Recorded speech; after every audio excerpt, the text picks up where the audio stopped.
Nossa oração no nome dele. Amém.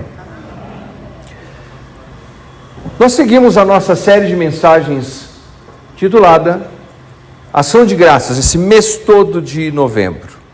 E hoje nós vamos falar sobre razões para sermos gratos. E nós temos muitas razões. Mas eu gostaria de começar compartilhando com vocês uma breve história de um homem chamado Charles O'Rear, que aconteceu em 1996. Ele era um homem famoso, um fotógrafo. Àquela altura já trabalhava para National Geographic fazendo fotos. Mas ele tinha sido contratado para fazer um livro especial falando sobre vinícolas nos Estados Unidos. Então ele, seguindo em viagem pela região da Califórnia, onde ele encontraria a então namorada, que depois se tornou sua esposa, tinha acontecido uma tempestade. Mas depois daquela tempestade, o céu estava bonito, azul. O fotógrafo vive de fotografias. Ele não podia perder a oportunidade de fazer bons registros já no caminho. E ele viu que o céu estava bonito, que tinha uma colina bonita no caminho. Ele parou o carro, não teve dúvidas, apanhou seus equipamentos e fez o registro daquela bonita imagem. Pouco tempo depois, o céu já estava cinzento novamente.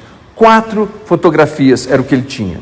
Ele levou com ele, e depois numa reunião com as pessoas que tinham contratado ele para fazer aquele livro sobre as vinícolas, ele apresentou aquelas 4 imagens. Mas a vida é tão curiosa e engraçada. Não aceitaram as fotos. Mas fotógrafo vive de fotos, ele não vai descartar. Então ele procurou um site na época chamado Corbis. E colocou as fotos ali. É um site em que as pessoas podem fazer ofertas para comprar a licença de uso daquelas imagens. Para surpresa dele, isso aconteceu em 96. Para surpresa dele, no ano 2000, o dono da Corbis, que por acaso era o CEO da Microsoft, Bill Gates, estava procurando uma foto que pudesse ilustrar o Windows XP. Quem teve o Windows XP vai lembrar que era foto de uma colina com o céu delicadamente azul. E a Microsoft não comprou apenas a licença, ela comprou todos os direitos daquela foto. E essa se tornou a foto mais vista que se tem notícia até hoje. Mais de 1 bilhão de pessoas viram aquela foto. Mais pessoas viram essa foto do que a Capela Sistina, do que Mona Lisa, por exemplo. E quanto ele ganhou por essa foto, os valores nunca foram revelados, mas especula-se que foi o segundo maior valor pago por uma imagem. Se ele tivesse ignorado aquela imagem, se ele tivesse simplesmente continuado o caminho, ou quando não apreciaram as fotografias, se ele tivesse dito, é isso, vou descartar o filme. Na época era filme. Mas ele não fez isso. Porque quando Deus, na sua providência, nos apresenta imagens, fotos, nós devemos entender que Deus está nos dando uma oportunidade. A Bíblia, a palavra de Deus, é repleta de fotografias. Mas não fotografia, claro, com máquina ou com celular hoje. As fotografias, as imagens que a Bíblia nos apresenta foram registradas com pena e tinta. São figuras de linguagem. São imagens construídas com palavras. Palavras inspiradas por Deus. E nós não devemos ignorar as imagens que Deus nos apresenta. O Salmo 107 é um destes salmos que nos apresenta 4 imagens maravilhosas que nos dão razões para sermos gratos a Deus. Nós vamos fazer o seguinte, nós vamos meditar nessa palavra começando de trás para frente.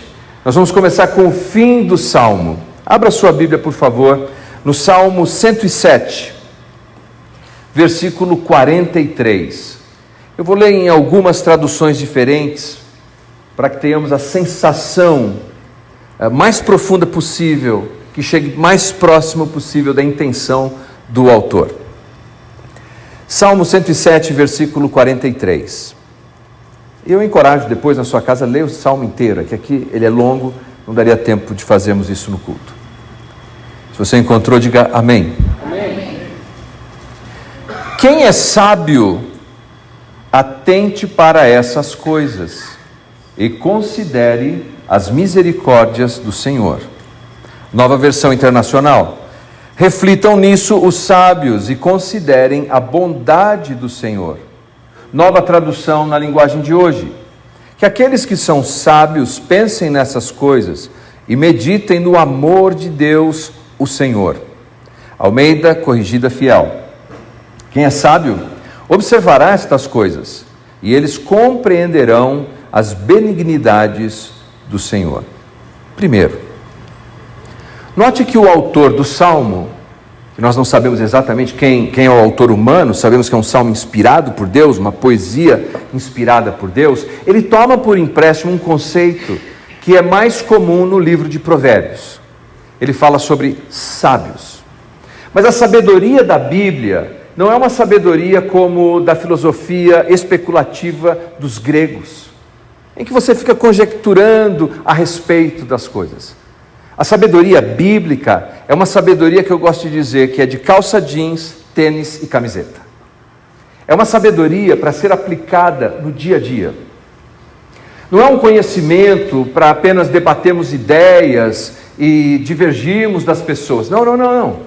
É para eu apanhar aquela sabedoria e saber na segunda, na terça, na quarta, como é que eu aplico isso na minha vida. Ele diz assim, o sábio, ele considera essas coisas. E quais são essas coisas que antecedem essa última afirmação do Salmo? Quais são essas coisas que nos ajudam a sermos pessoas verdadeiramente gratas a Deus? Ele vai contar no Salmo, e são 4 imagens.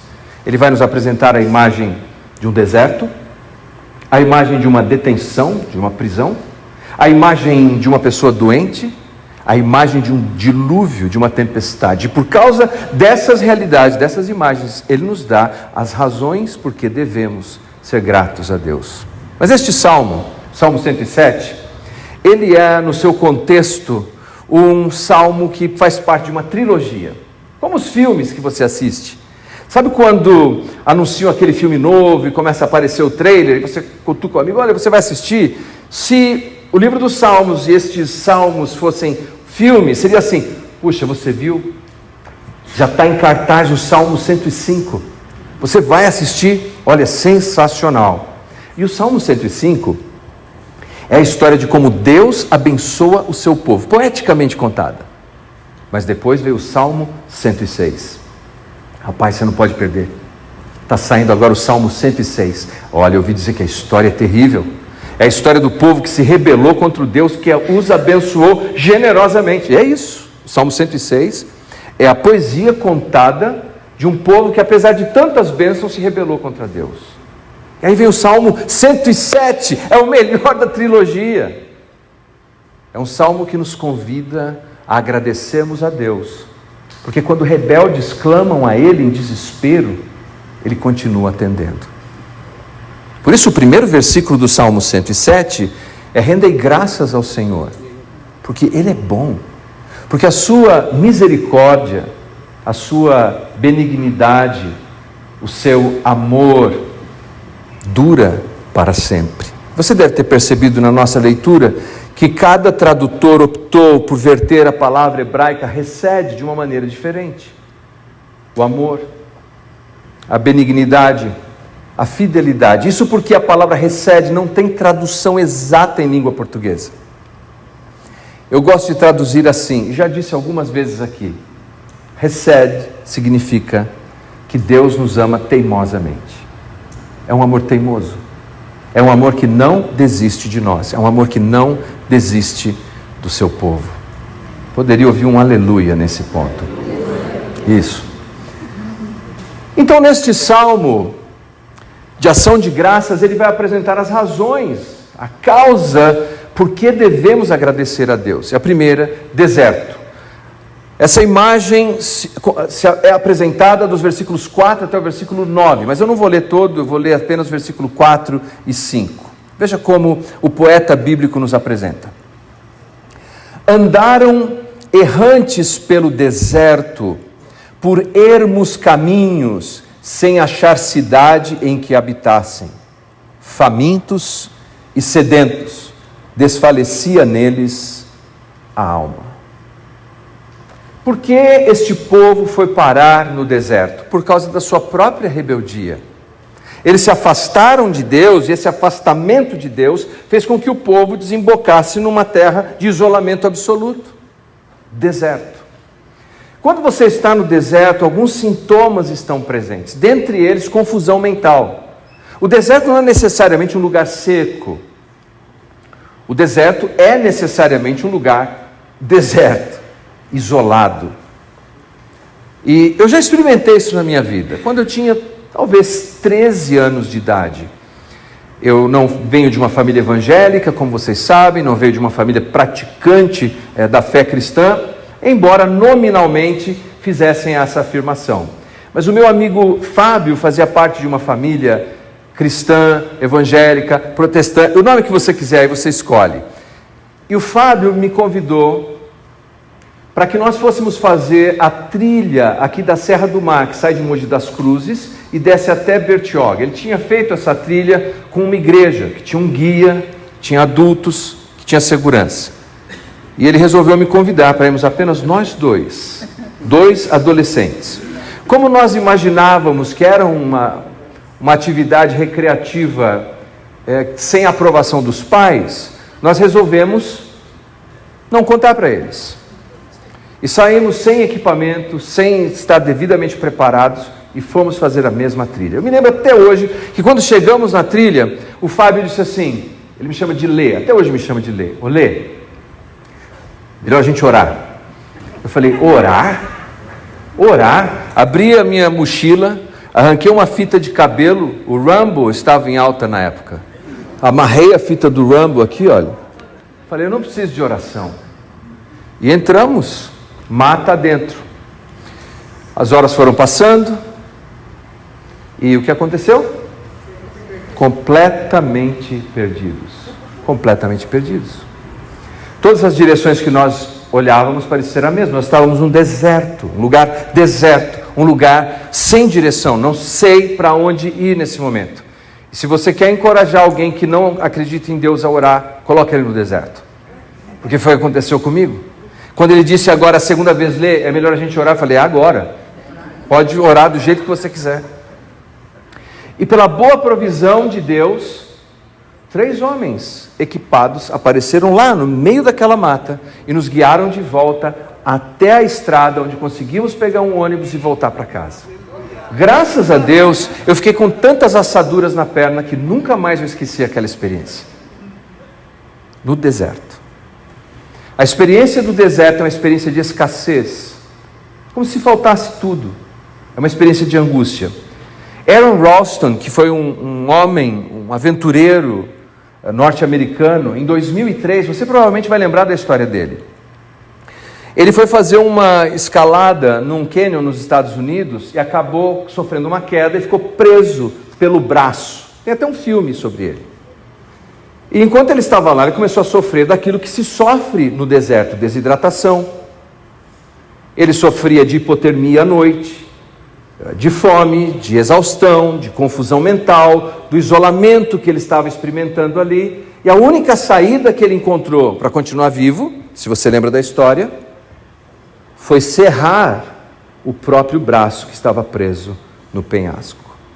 Serrar aquele braço foi o que deu a ele a liberdade. Mas o que dizer do povo de Israel que está contando que está no deserto? Veja como foi a experiência dele, Salmo 107, versículos 6 e 8. Então, na sua angústia, clamaram ao Senhor e Ele os livrou das suas tribulações, conduziu-os pelo caminho direito, para que fossem à cidade em que habitassem. Rendam graças ao Senhor por sua bondade e por suas maravilhas com os filhos dos homens. Eles tiveram que abrir mão do seu egoísmo. Eles tiveram que abrir mão da sua arrogância e da sua rebeldia e clamar ao Senhor Todo-Poderoso, para que Ele os levasse de volta à cidade onde precisavam chegar, ao caminho que deveriam trilhar. E se você continuar lendo o Salmo, você vai ver que Deus proveu comida para eles e água para eles, para essas pessoas que eram originalmente rebeldes. Deus é bom. A sua misericórdia dura para sempre. E Ele faz maravilhas entre os filhos dos homens. Notaram essa expressão? Ele faz maravilhas entre os filhos dos homens. Maravilhas. Essa palavra na língua hebraica, palá, ela descreve algo que é excepcional, que é fora do comum, que nenhum de nós é capaz de fazer com a própria força. Vocês se lembram que a DC Comics tem uma jovem senhora chamada Mulher Maravilha? Significa o quê? Que ela é uma mulher que faz aquilo que é excepcional, que outras mulheres não conseguem fazer. Mas a Marvel também tem a Capitã Marvel. Essa linguagem de Marvel, de maravilha, é isso, para descrever quem esteja acima daquilo que os seres humanos são capazes de fazer. Mas deixando de lado a ficção científica, deixando de lado as histórias em quadrinho, a história real e verdadeira da Bíblia nos diz que eu e você temos um Deus todo-poderoso, misericordioso, bondoso, amoroso, que entre nós faz maravilhas. Está no deserto, está perdido e sem direção, carente da graça de Deus, vivendo escassez espiritual, emocional, clame a Deus nesse momento, porque Ele tem cuidado e graça para a sua vida. Mas segundo, além disso, o texto nos diz que eles foram parar numa prisão. Veja você, versículos de 10 a 16, eu vou ler do 10 ao 12 apenas. Salmo 107. Os que se assentaram nas trevas e nas sombras da morte, presos em aflição e em ferros, por se terem rebelado contra a palavra de Deus e haverem desprezado o conselho do Altíssimo, de modo que lhes abateu com trabalhos o coração, caíram e não houve quem os socorresse. Perceberam a linguagem? A linguagem aqui é de alguém que está preso. É alguém que foi tão rebelde que acabou numa prisão. É essa a descrição. E o texto diz que essa situação de confinamento, de detenção que eles estão vivendo, fez com que o coração deles ficasse abatido. Mais uma vez, na língua original, essa ideia de coração abatido é enfraquecido. É aquela situação em que você se sente tão fraco, tão fragilizado, físico, emocionalmente, que as pernas tremem. Já viveu isso? Quando eu tirei a habilitação, eu estava contando para o meu filho Leonardo, que está começando a dirigir agora.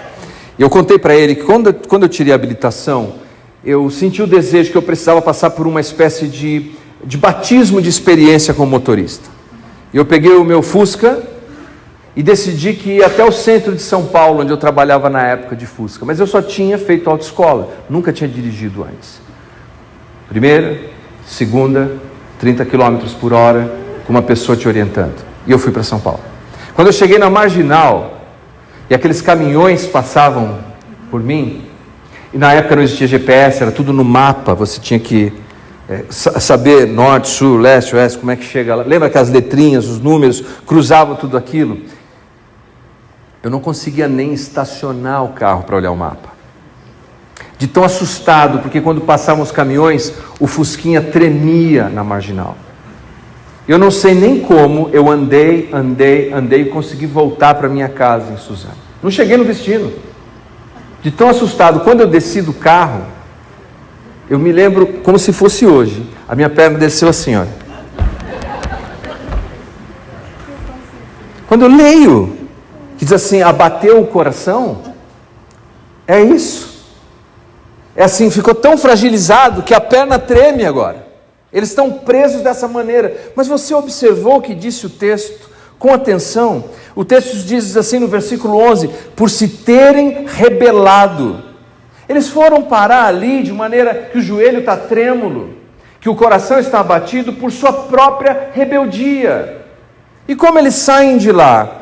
Versículos de 13 a 16 diz assim, então Na sua angústia, clamaram ao Senhor. E ele disse: você fez porque quis, você é rebelde, se vira. É isso?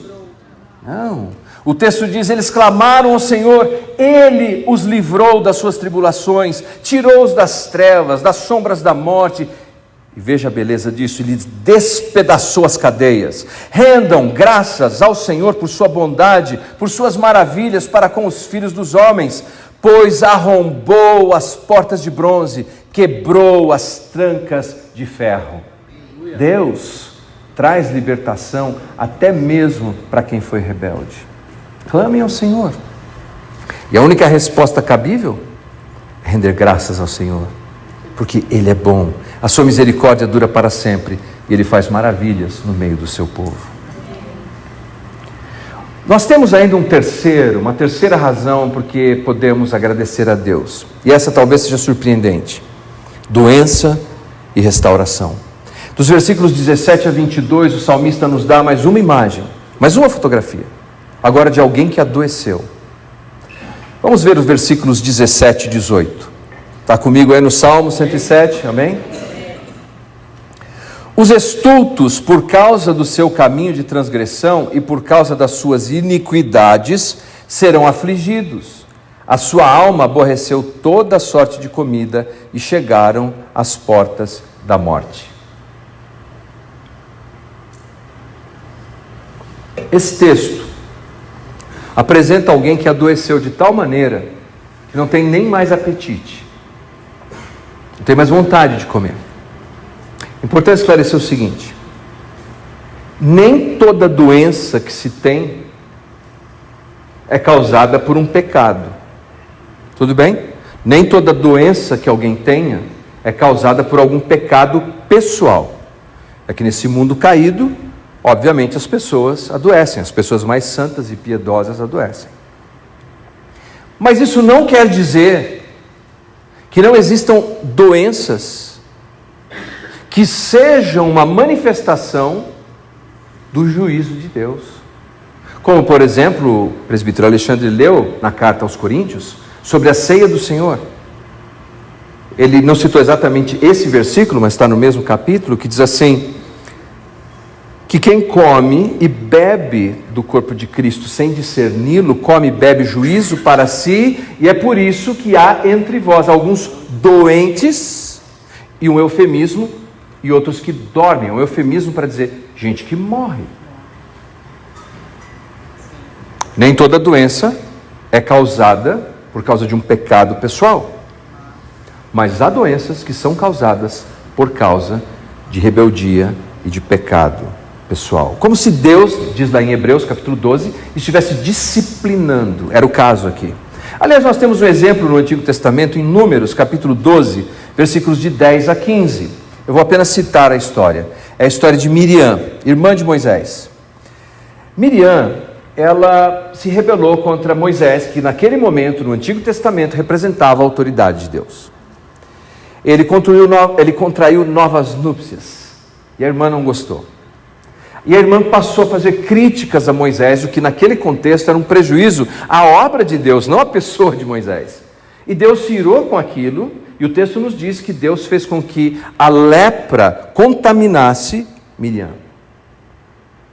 A lepra naqueles dias não é a hanseníase, é um outro tipo de doença incurável e terrível, degenerativa. Como Miriam foi curada? Vocês lembram? Moisés orou por ela. Moisés pediu em favor dela. E Deus ainda disse para Moisés: mas Moisés, se um filho cuspir no seu pai, ele não deve ficar pelo menos 7 dias afastado da nossa comunidade? Moisés: pois é, Senhor, é verdade. Então vamos fazer o seguinte: Miriam vai ficar 7 dias afastada da comunidade de Israel. E assim foi, e no término de 7 dias, ela foi restaurada da sua saúde. Israel era como alguém que adoeceu, como Miriam, alguém que adoeceu por causa da sua rebeldia. E o que fazer nesse momento? Veja como eles fizeram, versículos 19 ao 22.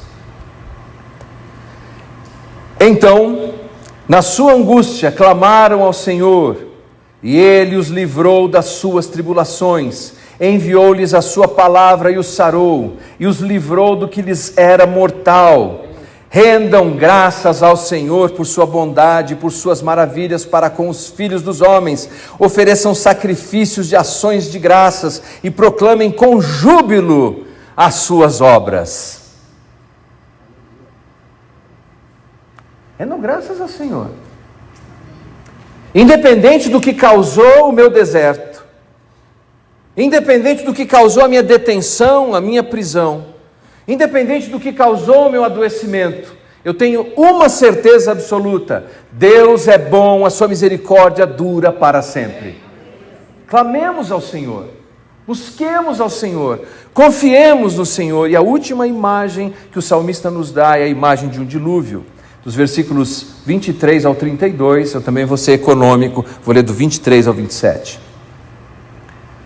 Os que tomando navios descem aos mares, os que fazem tráfico na imensidão das águas, esses veem as obras do Senhor e as suas maravilhas nas profundezas do abismo. Pois ele falou e fez levantar o vento tempestuoso, que elevou as ondas do mar, subiram até os céus, desceram até os abismos. No meio destas angústias, desfalecia-lhes a alma. Andaram e cambalearam como bêbados e perderam todo o tino.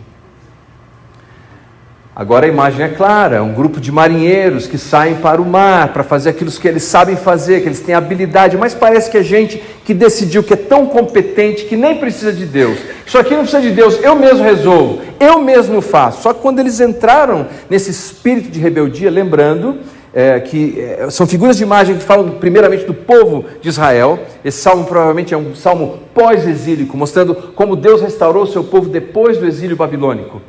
Então essa imagem mostra esse povo que diz: não, eu sou independente de Deus, eu vou fazer do jeito que eu quero. E eles saem mar afora com todas as suas habilidades. Vou te dizer algo: o Deus que acalma o mar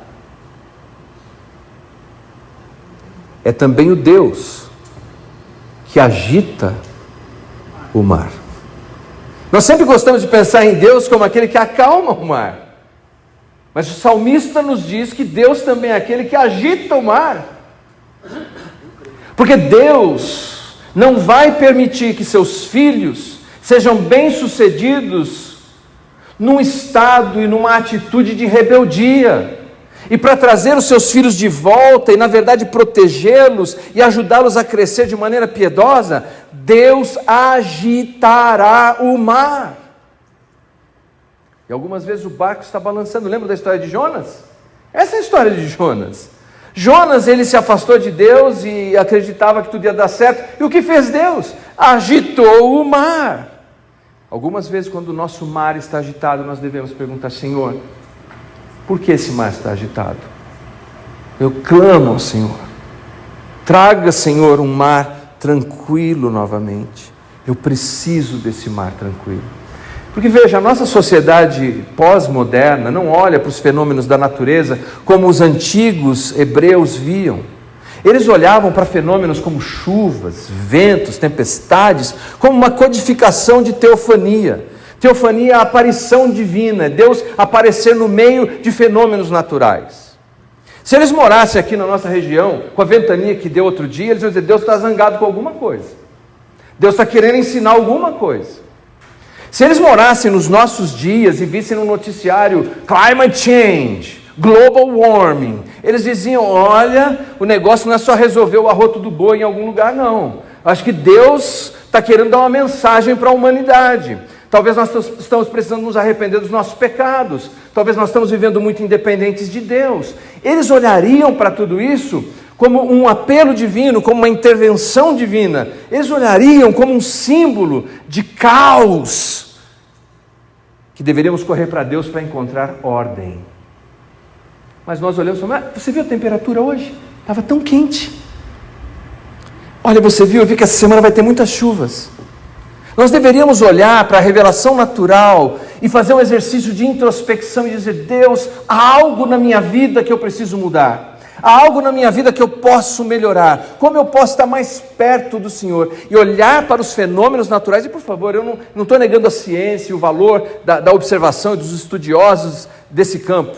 Eu estou dizendo que nós não podemos perder a perspectiva de que Deus nos envia imagens. E nós precisamos aprender sobre a presença de Deus nessas imagens. Esses marinheiros precisavam resolver a vida deles. E o que eles fizeram? Eles tinham que entender que era hora de deixar de lado a sua competência pessoal e confiar na competência de Deus. Eles clamaram ao Senhor mais uma vez. E Deus os ouviu.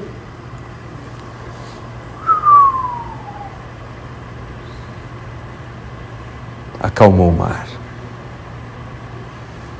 Eu não sei onde você está. Eu não sei se você está vivendo esse tipo de experiência. Mas eu pergunto. Vou perguntar para eles primeiro aqui, tá? Vocês ficam atentos que eu já volto. Você tem razões para agradecer a Deus? Sim. Vocês viram? Vocês têm razão para agradecer a Deus? Amém. Nós temos razões para agradecer a Deus? Sim. Então fiquemos em pé nesse momento.